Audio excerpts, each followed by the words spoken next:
So my slogan is find your medicine, use it on yourself, and then share it with the world. Because speaking into that thing with our parents, all of our pain and our trauma, which we all have it, right? It's a part of the human condition. And that pain, that trauma is your access point. It is your key into unlocking your purpose and why it is that you are here. And it's like we are beautifully designed that if we go into those places, which people are so afraid of, we're so conditioned to believe, to be afraid of the dark and the shadow, and to be taught that that's where the boogeyman is, but it couldn't be further from the truth. So if you had to ask me what it is that I do, I'm definitely not a light worker. I'm a sh- I am a shadow worker, so I work with the shadow, but I do it in a very light and loving way.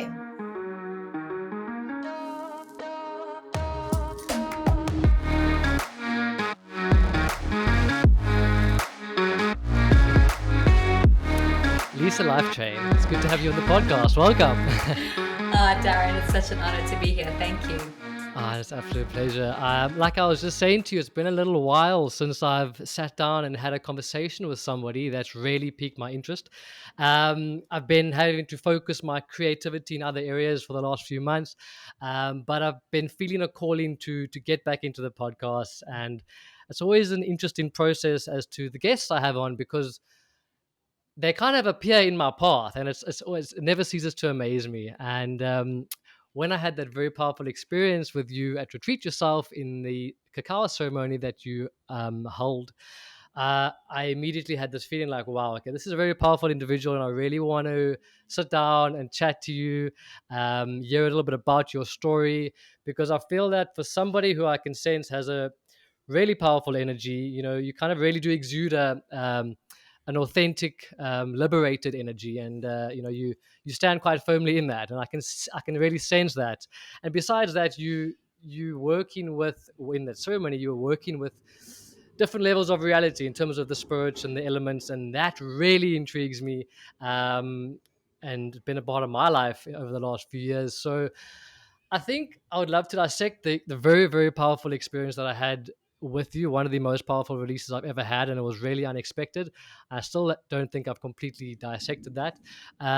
But before we get to that, I think I'm always intrigued by people's stories, and I don't think that you just woke up one day the person that you are. So I'm assuming there's a big story to that, maybe a dark night of the soul, a bit of a spiritual awakening, or I'd love to hear a bit of the inflection points or the catalyst that put you onto this path of what you are now, and love to hear a little bit more about what you do, because I actually don't know exactly what you do. I just know that you are being of massive service to the world. So tell me a little bit about you.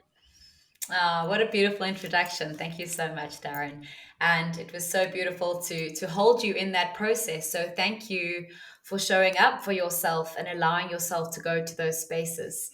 We need more humans who have such courage and bravery. So thank you to you.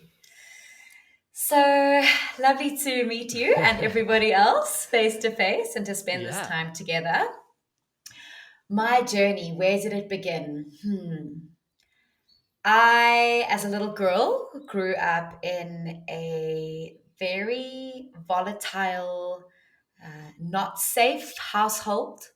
I had a father who now he is one of my best friends, but back then he was a huge catalyst for me embarking on this path.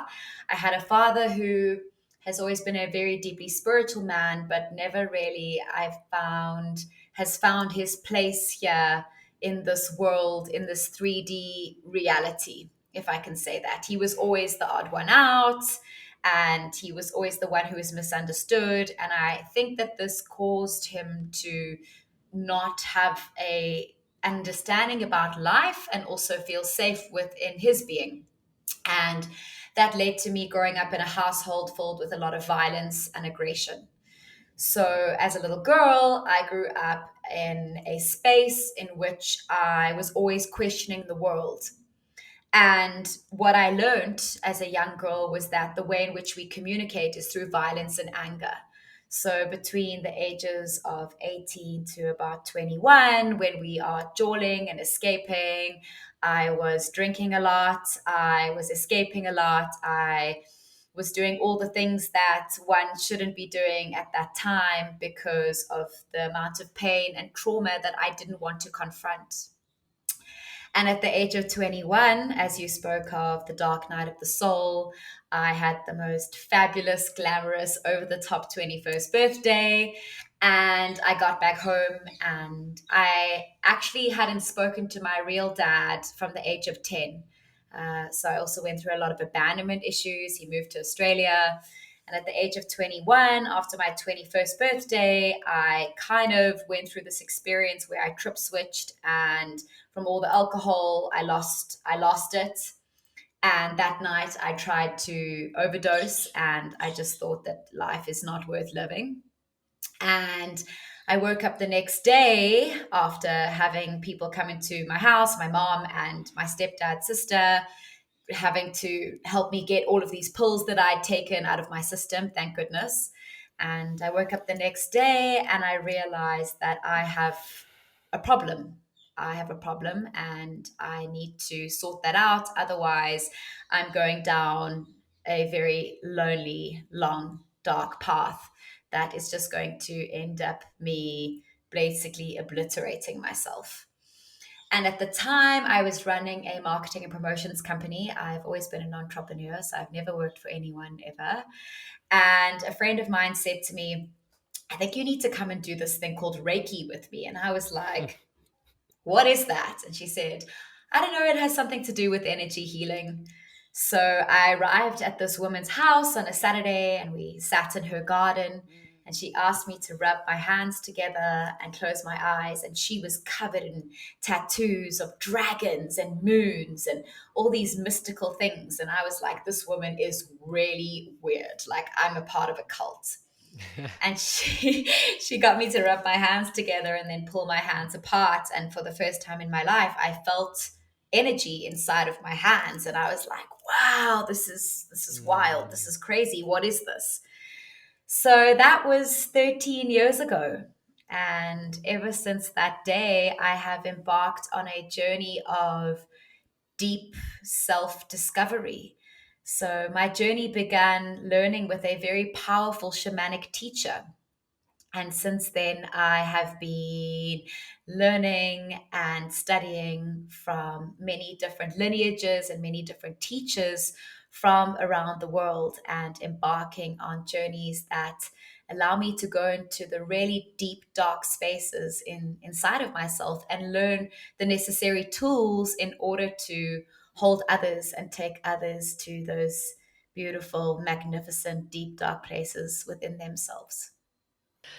Going back to childhood, and I think it's such an interesting thing because I've had similar, really chaotic childhood and upbringing, and it's growing up realizing that at the time our parents were doing the best that they were doing, and that's an interesting realization to have. That um, you know, undoubtedly there was trauma that ensued, but if you look back, if it wasn't for that trauma, you kind of needed it as the catalyst to your growth. And I think it's Carl Jung has said what the branches of a tree can't reach to heaven unless the roots reach to hell. I think I butchered up that phrase, but you kind of have to hit your absolute bottom. For you, it already was your 21st birthday, and it's just really interesting to hear that there's a common thread among people who now shine so bright, like yourself, and having to have gone through that kind of experience. And yeah, I've very similar feelings in terms of my process and my hitting a bit of rock bottom with alcohol and drugs and all the rest. But that's incredible to hear the journey you've embarked on, and all the things that you are now doing. Are you working directly with people now? What is it now that you are focusing on? I'd love to get into the cacao stuff shortly, but what are you now doing with people? Beautiful. So if someone has to ask me, what is it that you do for a living? It's so amazing because about a month ago, I posted a story on Instagram to say that for the first time in my life, for a living, I'm Mm, actually being a space holder, and it's hard because there are so Mm. many talented and gifted individuals who, are incredible yoga teachers or incredible meditation teachers, but it's like that always has to be a side gig. That always has to be something that they do on the side because they need to bring in the finances in order to be able to support their life. And it Mm. was such a beautiful sharing because for the first time in my life, I can say that this is what I do full time. And that is, I help people unpack themselves and understand themselves right to the inner core of who it is that they are Mm. through holding deeply transformational spaces, Mm. through ceremony, through ritual, through coaching, through ways in which people can access and unpack themselves to understand their wounds, their core beliefs, understand their purpose, why it is that they came here, so that they can root themselves deeply into their being and be able to rise and share their gifts. So my slogan is find your medicine, use it on yourself, and then share it with the world.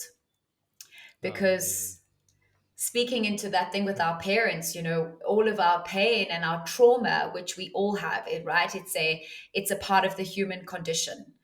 And Mm. that pain, that trauma is your access point. It is your key into unlocking your purpose and why it is that you are here.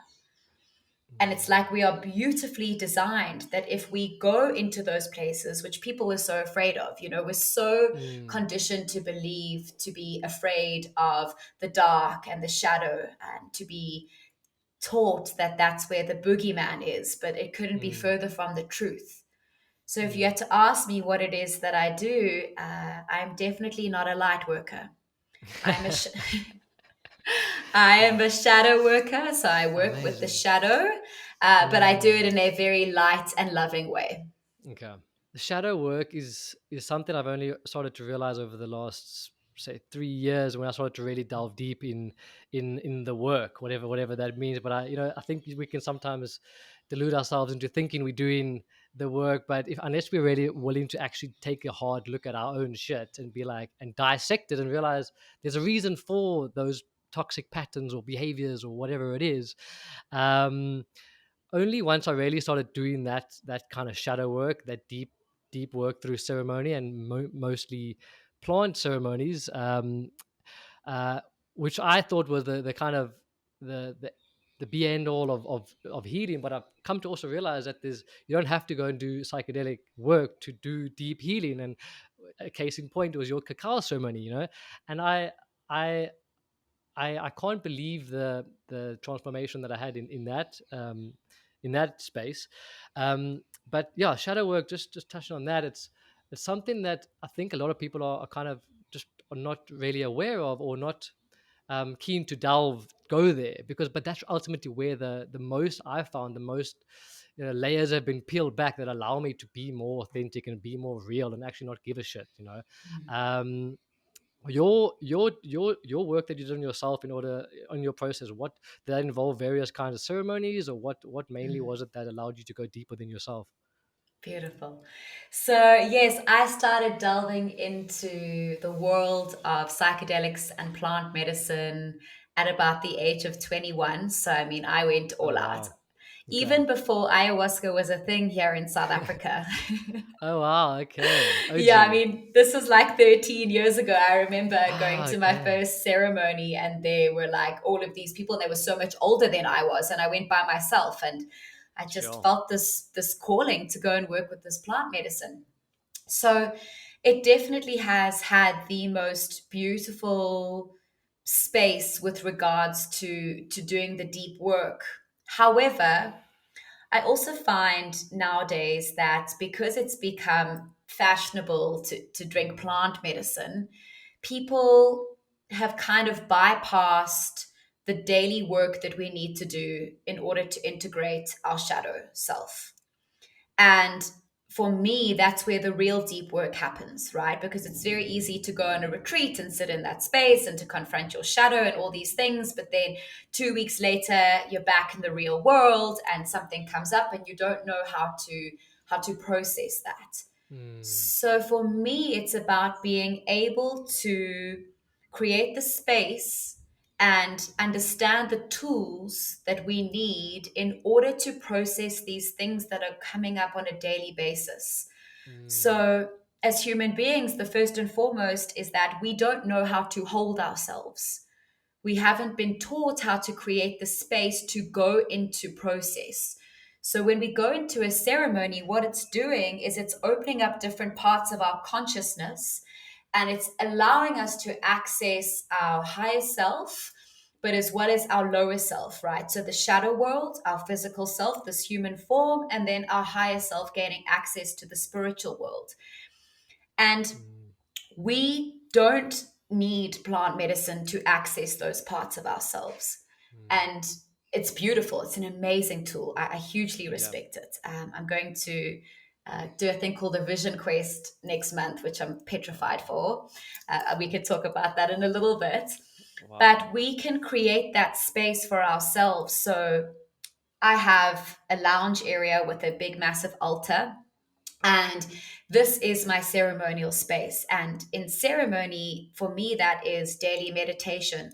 But the most important thing is it's about creating a safe space in which we can access the lower realms, right? So we call that like the Ujupacha, the underworld, as well as the upper worlds, which is our spirit self. So, for example, if I feel like there is a contraction inside of my body, if I feel like I'm being triggered or there's trauma coming up, the most important thing is for me to be able to create the space to work with that. So, what does that look like, right? That looks like number one, knowing that my environment is created in which is one that I can cry, scream, shout. I have the tools, right? I have the pillow to do anger work. I have the soft carpet to allow myself to be held.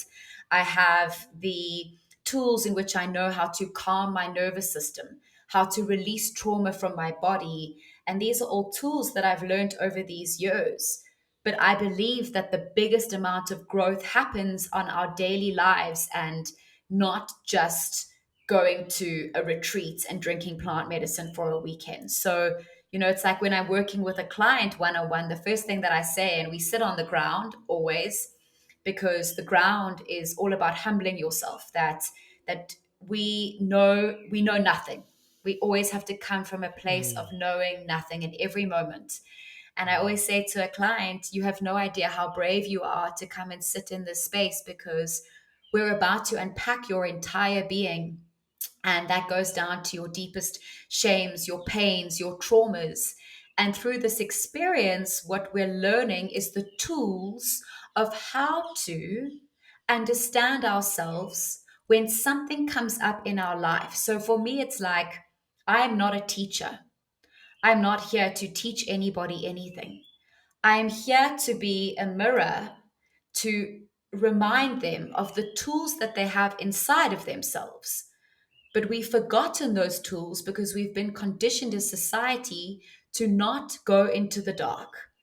Because society knows that if each and every single one of us were to do shadow work, to find our gifts, and to realize the power that we have that sits inside the shadow, they would know that the society knows that they would lose all control over us, and they would not be able to keep us stuck in states of fear.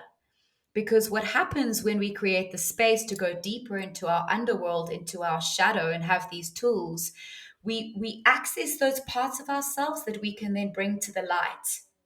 And this process is a process of becoming whole again, becoming fully integrated. So it's like the Native Americans believe that when we are sick or when we have dis-ease or trauma, parts of our soul have shattered into this energetic field around ourselves. And the goal as a human being is to go and collect each one of those little pieces of shatterings and to bring them back into a state of wholeness.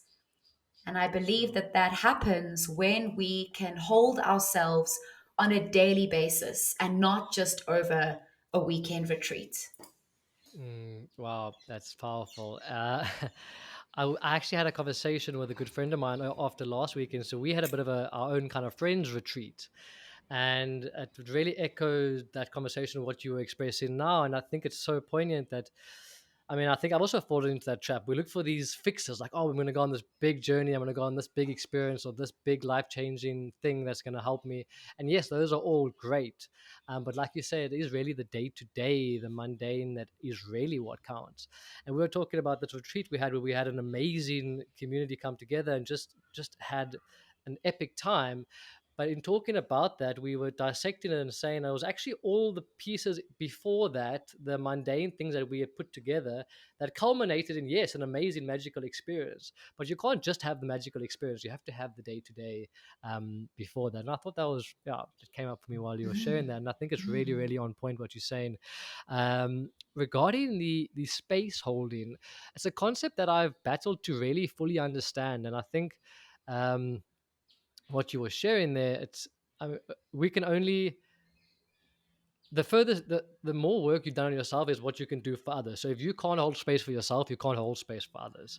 I feel like that's just that's it's quite obvious. That's how things work in life. And I feel like the, I'd love to actually get into the ceremony that you did at Retreat Yourself. So I could feel that you were really holding the space, and I still don't really know what those words mean, but it was an energetic thing that, because you're obviously able to do that on such a deeply personal level, you can then bring a group together and have us in a very powerful environment. And then I would like to dissect this a bit. So you you called on the elements and you kind of called on the spirits, and when that happened, I could feel it happen.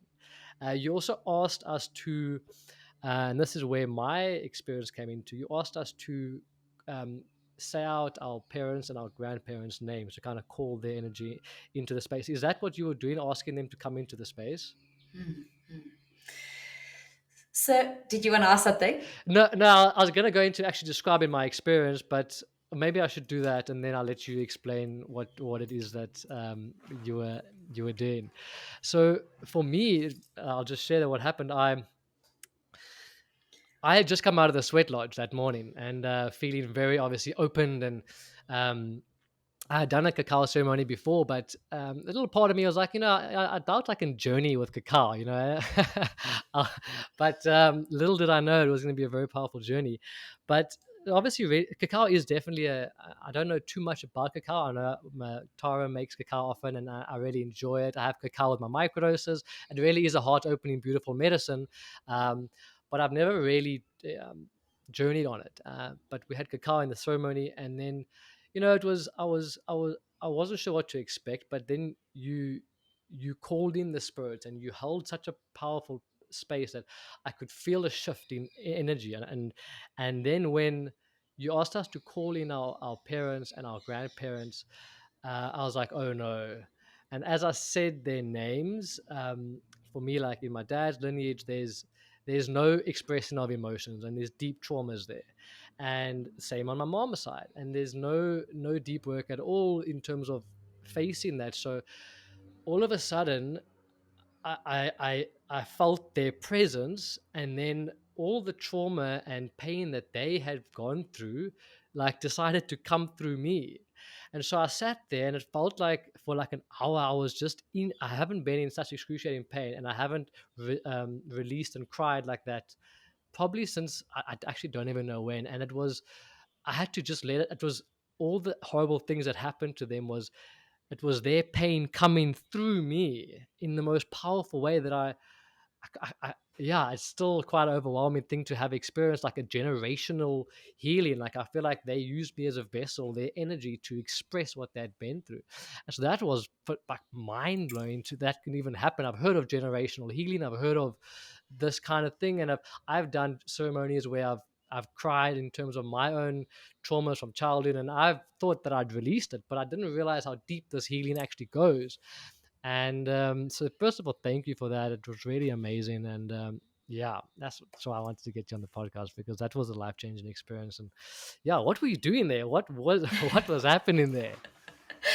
Thank you so much for sharing that. And I just want to honor you and your paternal line. I think that, as women have been doing so much work for so many years because, during this patriarchal society that we've been living in, women have really had to sit in those places inside of themselves. And I feel it's so beautiful now that men are feeling the calling to heal their ancestral line with regards to their Mm. paternal line. So I just want to honor you and your father and your grandfather in that process.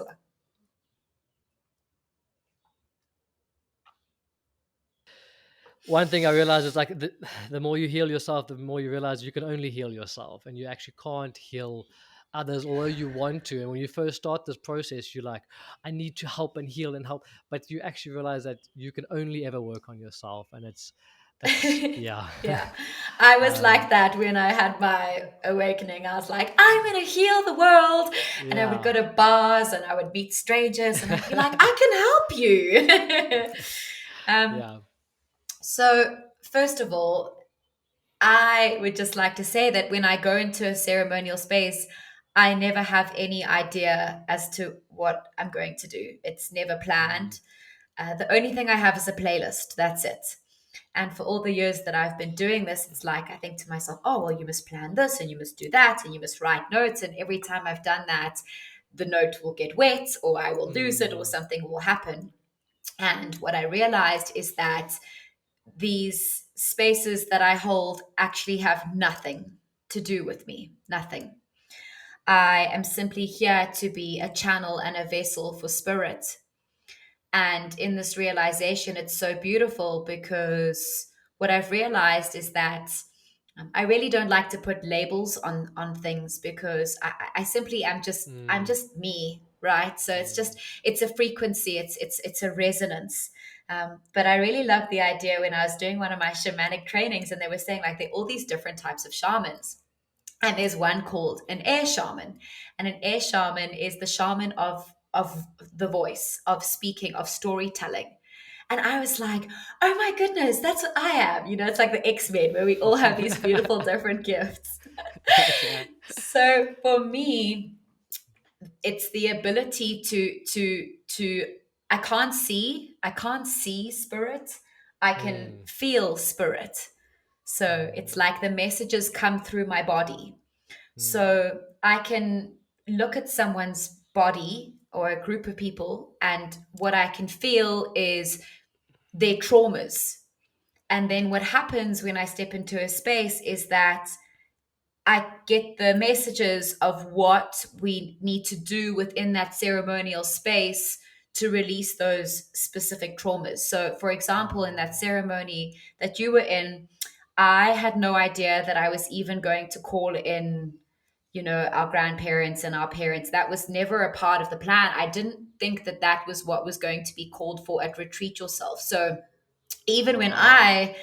it was quite profound because even when I was like, no, Lisa, like you can't, my human kicked in, right? My human was like, no, no, no, no, no, you can't. This is Retreat Yourself. Like this is a lifestyle festival. And I had to move out of my way, right? I had to get out of my way and be like, Lisa, this is not about what you want to do. This is not about your agenda. This is about spirit's agenda and what is being called for in the space. So it's to really allow myself to open myself up, right? And that's what comes in mm, the daily practices, right? So like 10 days ago, I'm about to embark on this vision quest next month, which is going to be the most hectic thing I've ever done. 4 days, no food, no water, up a mountain, after Wow. drinking an entire night of plant medicine, then going into a sweat Oh, lodge, wow. sworn into Okay. silence, and then climbing up a mountain. And I have literally been Wow. going through this unraveling process here in my lounge. Snort, trana, crying, childhood shame coming up, pain coming up, like really deep stuff. And what I've realized is it's coming back to that holding space for yourself. So the reason why I'm climbing this mountain is because I know that in order for me to be of service to others, that my vessel. I have to be able to take myself to those Mhm. places. And when I do that, it's like the transmission, the frequency gets downloaded into my physical being. So that the next time when I'm holding a ceremonial space, because I've accessed those parts inside of myself, confronted death, Mm. right? Not eating, not drinking any food for 4 days. You can last for three Mm. days without water. So I'm going to have to Wow. sit on that mountain, and apparently your skin gets so dehydrated, you squeeze your skin and you are like, it stays, stays up. Wow. Okay. But it's beautiful because, I will then be able to, in a ceremonial space, it's like people will be able to confront death with inside of themselves because I've confronted death inside of myself. Yes. So we can only Mm. take people as far as we have been ourselves. And Mm. this is why it's so incredibly important for any space holder or any coach to always remember that we know nothing, always. Mm. And Mm. life's main purpose as a space holder, as a healer, whatever it is that you are, is to always allow life to humble you. Mm. Yeah, that's for sure. I think, like you said, you can only heal to the extent that you've healed, and that's why I'm quite skeptical. And like you said earlier, it's just quite fashionable. A lot of the things that's happening, especially a lot of light workers, a lot of healers. But sometimes you can see some people actually really haven't gone as deep as they probably should have to be doing the things that the work that they're doing, and that's. Yeah, it's great to see with you. So yeah, kudos to you at that vision quest. Actually, somebody was telling me about a vision quest recently, and I've never really heard of that extent of doing something. That sounds like something I'll definitely have to put on my list of to one day Mhm. do. I'd love to chat to you afterwards and potentially maybe even record a short segment on that, because that's going to definitely be wow, powerful. So yeah, good luck. Thank Sure, you. that's happening. You said in 10 days. The 23rd of April, so it's about just over a month. And it's interesting Yeah. because Wow. we held a red tent. I'm sure you've heard of the women's red tent, where women Yeah. gather once a month to do some really deep, deep, deep work. This is, Okay. a sacred practice that has been around for eons, where it's called the red tent, obviously, because women who are on their moon time. Yeah. But we all used to cycle together at the same time when we didn't have artificial light, because basically the moonlight would shine onto our pineal gland, and we would all ovulate at the same time because moonlight secretes progesterone from our pineal gland, and that creates ovulation. So Wow. when we used to live in the outdoors, all women used to either bleed together or ovulate together. So we used to Mm, come together at the red tent to work through these deep processes and mm, to share and to speak and mm. to heal. And on Friday Wow. night, we had a red tent, and it came around to me to speak. And I had just been DJing for an ecstatic dance. And Mm, then I was like, okay, this is amazing. I'm not holding the red tent space, so I can share. And I literally felt all of this like deep seated fear inside of me come up, and I just burst into tears. And I was like, I have not been able to admit this to myself, but I am petrified. I've never mm, felt so afraid to do something in my entire life as I have to do this vision quest. And it's kind of like mm. the first year is 4 days, 4 nights. Second year is 7 days, 7 nights, and you go all the way up to 13 days, 13 nights. Jeepers. It's a And you say there's no water at all as well. It's completely nothing. so the first year you pray to the direction of the east, and that's 4 days, 4 nights, no food, no water. Then the Okay. second year is 7 days, 7 nights, where you pray for healing, and that Mm. is you get fruit on the fifth day, and you also get a liter of peyote. Sure. Okay. And then the Wow. third year is 9 days, and the final year is 13 days, which I mean is like, Mm, I haven't done Vipassana yet, but mm, can you just imagine? And bear in mind, all you have is a ground cover and a top. That's it. mm. So you are completely open to all of the elements. And Wow. yeah, it's quite a hectic process. And I think that You speaking of the days before you go on something, how something already Mm. starts working through your Oh system, yes, yes. It's like whether it's when you commit to a ceremony, the work starts when you committed. Like things start to come up before you even get to the ceremony. exactly Mm. 100%. And the plant medicine really starts working with you. Yes. There's Mm. a practice that I learned from one of my shamanic teachers. It's a thing called grokking. And because Okay. he as much as he appreciates plant medicine, it's never been part of his journey. He believes that we can reach those states and do the work without it. But Mm. grokking is where we can actually tap into the energy of the plant medicine. So I could sit here right now and I could feel the effects of San Pedro. I could feel Mm. the effects of ayahuasca, because it's consciousness, right? Every plant has a Mm. consciousness. Mm. So yeah, I've really been feeling, this mountain has already been working through me, and this medicine of the mountain that's about to take place.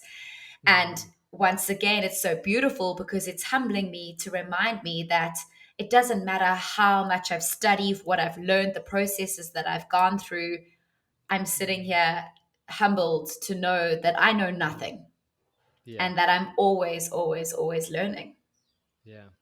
That's so powerful. I would love to touch on spirit. I know you've mentioned it a few times, and you said you're going to go on the vision quest now.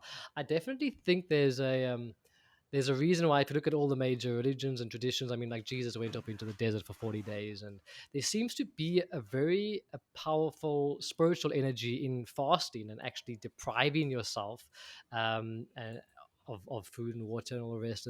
The most I've done was a 7 day water fast, and I can't really explain the weirdly deep esoteric spiritual things that happen during that process. And I think there's obviously a reason that this is going to be such a powerful experience, to go and deprive yourself of food and water to connect with spirit.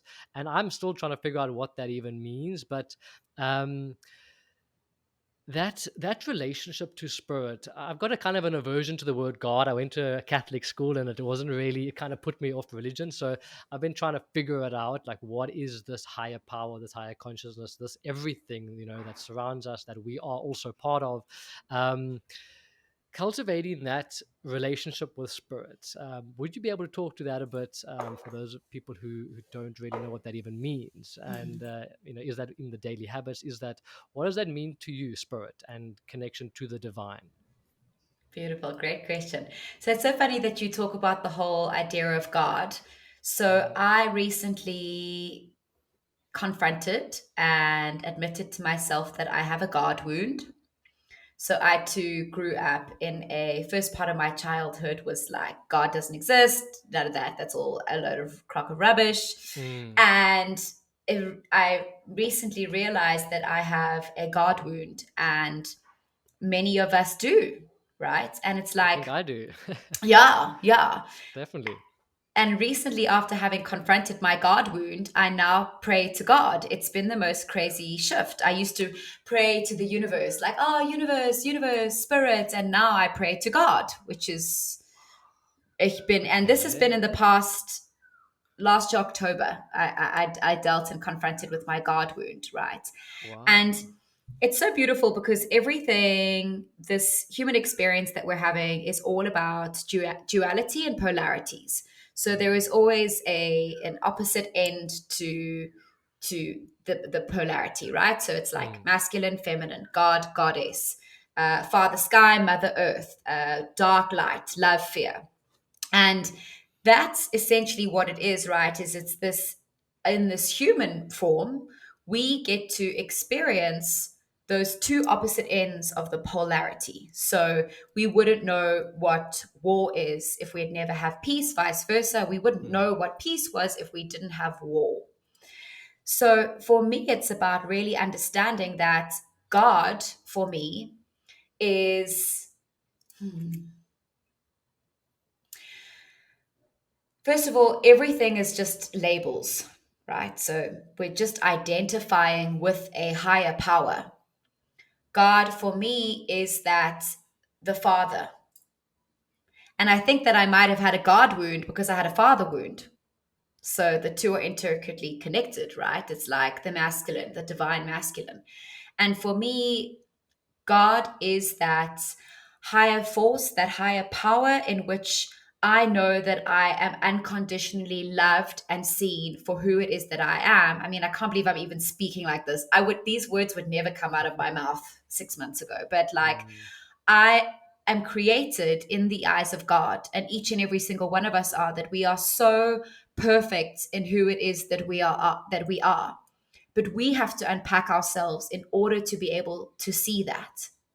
And for me, that comes from having a connection with God, with spirit. mm, And it's like to know that we always have someone, something, whatever you want to call it, it's just a label to turn to. So it's like when mm, I'm really battling with something or a relationship or a blockage inside of me, it's like I say, God, can I give this to you? Can you help lighten the load? And the beautiful thing about spirit is that spirit is this beautiful energy that is always around us, right? So like mm, spirit and God brings the lightness to the depth, the light to the dark. So I was sitting mm, coaching a male client yesterday, and he's like this hardcore lawyer who's just started indulging in plant medicines, and he's been taking more and more mushrooms every weekend. He's like, I want to feel like I did when I was a child. Like I want to feel like I'm a superhero and there's power in my hands. And the first couple of times I did mushrooms, like it was so amazing, and I feel like the magic's wearing off. And I was sitting there in this coaching session, and behind him, I have these beautiful wind chimes that only ever tingle when there's a bird that hits it, or they're a bit like shitty wind chimes. mm, And it was so beautiful because as he was speaking about this magic that he was searching for and he wanted to find, like, next time I'm going to do 10 grams, double hero's dose. And as he was sitting there, the wind chimes went ding a ling a ling, and the sky started to change, and the sky started to talk, and the raindrops started to fall. And I just looked at him and I just went, it's so interesting because what people tend to forget is that the magic and spirit is always with us, it's mm, always around us. But we have to change the lenses through which we see the world, and we have to change the frequency in which we're operating from. So it all mm, comes down to choice. The power of mm, choice that we have as a human being to open ourselves up to that connection with spirit, to our relationship mm, with God and the goddess, because they are both. That is part of the polarity. We have God our Father, who is here to guide us and to love us unconditionally, and we have Goddess the Mother, Pachamama, Mother Earth, who is here to hold us in her womb mm, space, to nurture us, to sustain us. And in both mm, these relationships, with the balance between the divine masculine and the feminine, God and the goddess, we find that center point inside of ourselves. But what we do is we live in these polarities. We bounce between dark and no, I don't want to be in the dark, so we go to the light. Love and light. I'm a healer. I'm a this. mm, Let's like that. That is where you'll see where we spiritually we bypass our deep seated stuff, right? And it's like it's a frequency, it's a vibration, so we will feel it in the presence of others, right? Like we will know how deep we can go inside of ourselves in a space depends on how deep the space holder has gone inside of themselves. And it's because it's a transmission, right? That is why in Hinduism they follow a guru, because a guru has obtained enlightenment and they have been to those places. So when we follow a guru, it's saying, I'm following in your path because you have that energetic frequency in which I'm mm. going to be able to then obtain enlightenment through following that path of the guru.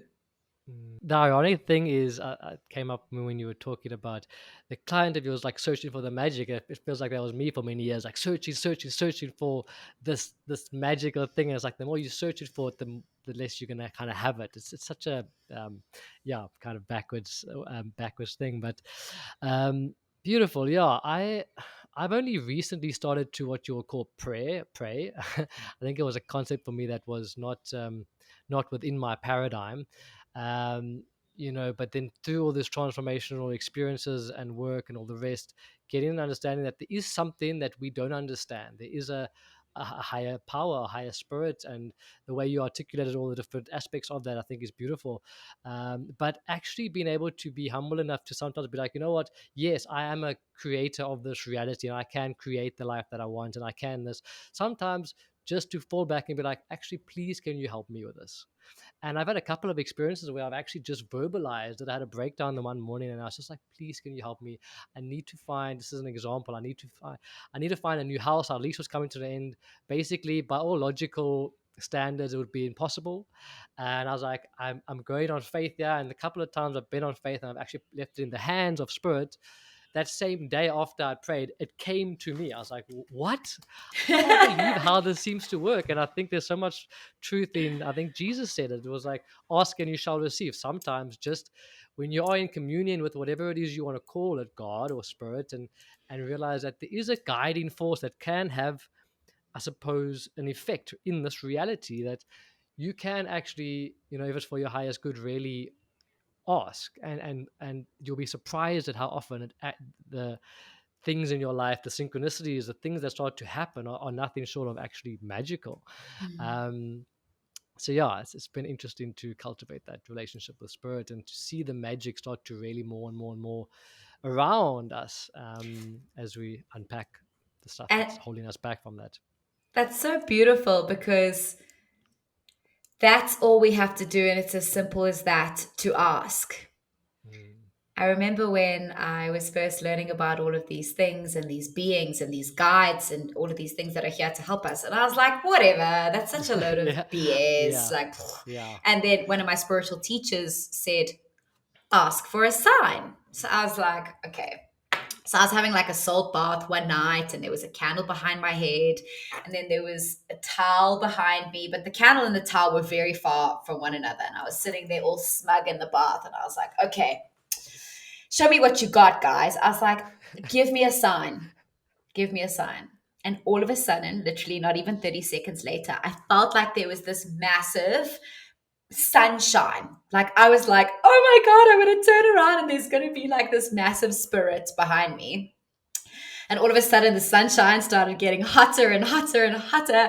And I turned around, and the entire towel was in flames. Like the flames were about a meter What? high in the bathroom. And I was so petrified. And I grabbed the towel and I threw it into the bath. And I was so overwhelmed. And I was like, this is so hectic. This is so hectic. Like, was there a dark spirit inside? And I went to go and ask my spiritual teacher. And she was like, Lisa, that's the beautiful thing about our guides, is that they really have a sense of humor. Yeah.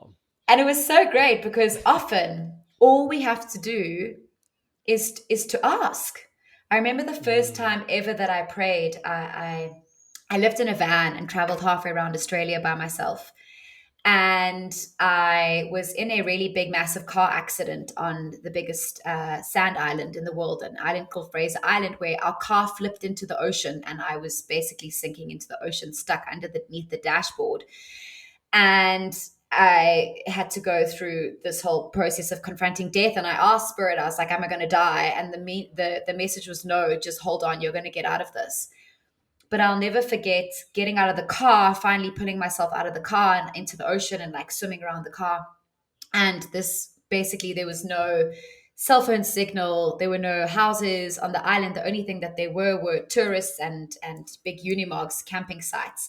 And I ran up and down the beach covered in blood. And I was like, what are we going to do? The sun's going down. We need some help. And I'll never forget the first time ever praying. And I got down, I dropped down onto my knees and I put my hands into prayer position. And I was like, God, God, God, can you hear me? Like, please, can you help me?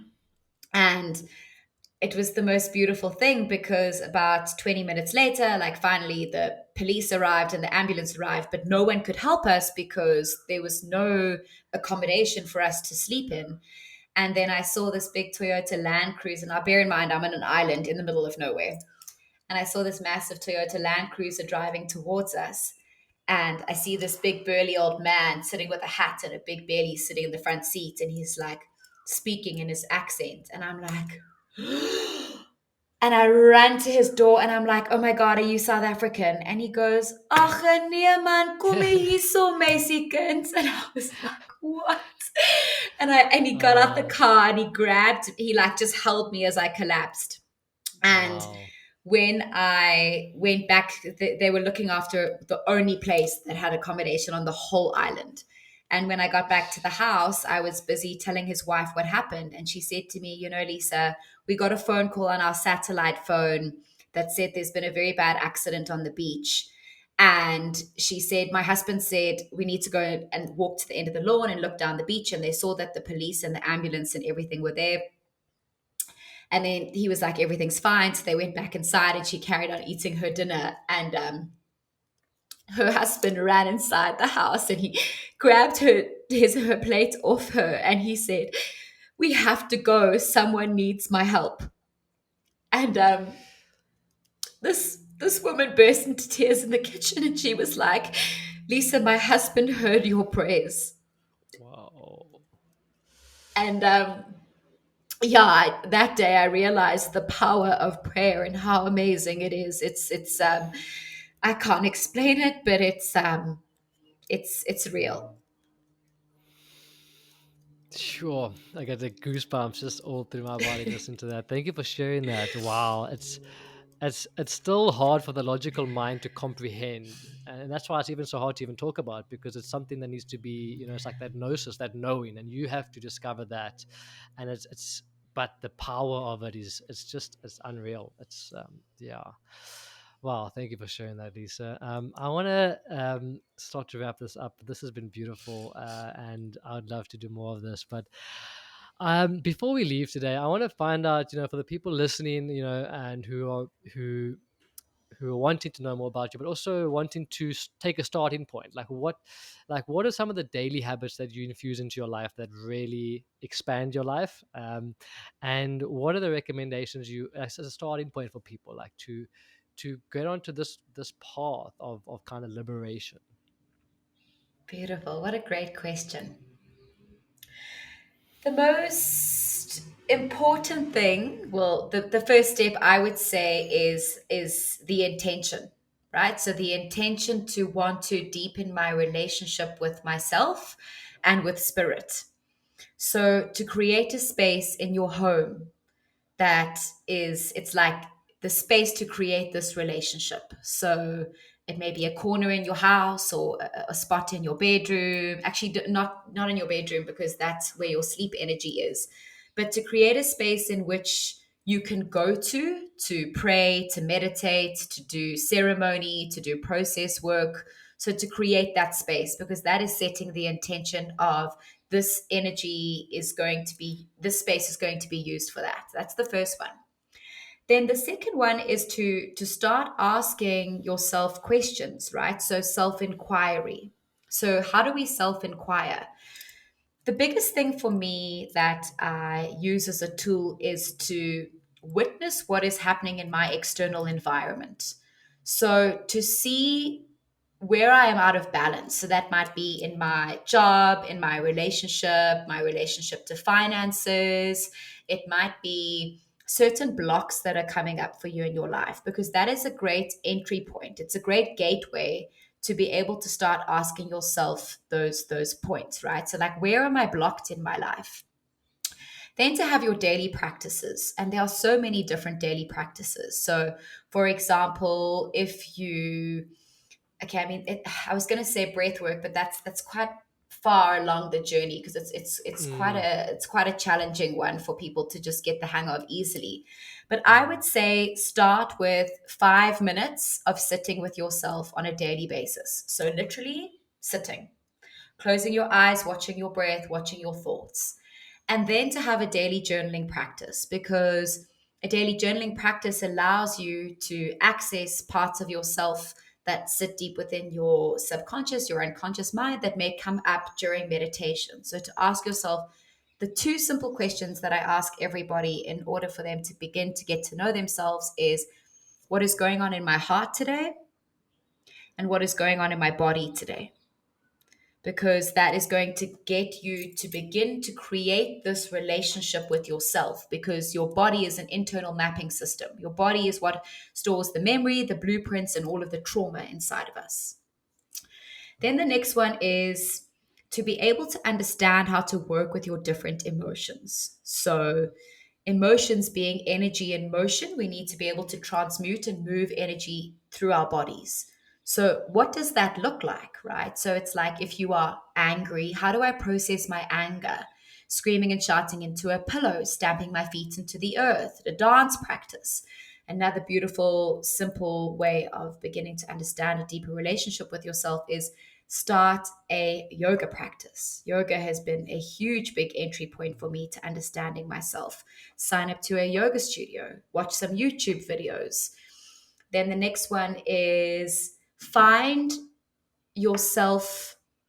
I don't want to call it a teacher because no one's really a teacher. Well, we're all teachers and students at the same time, but it's like find yourself a guide.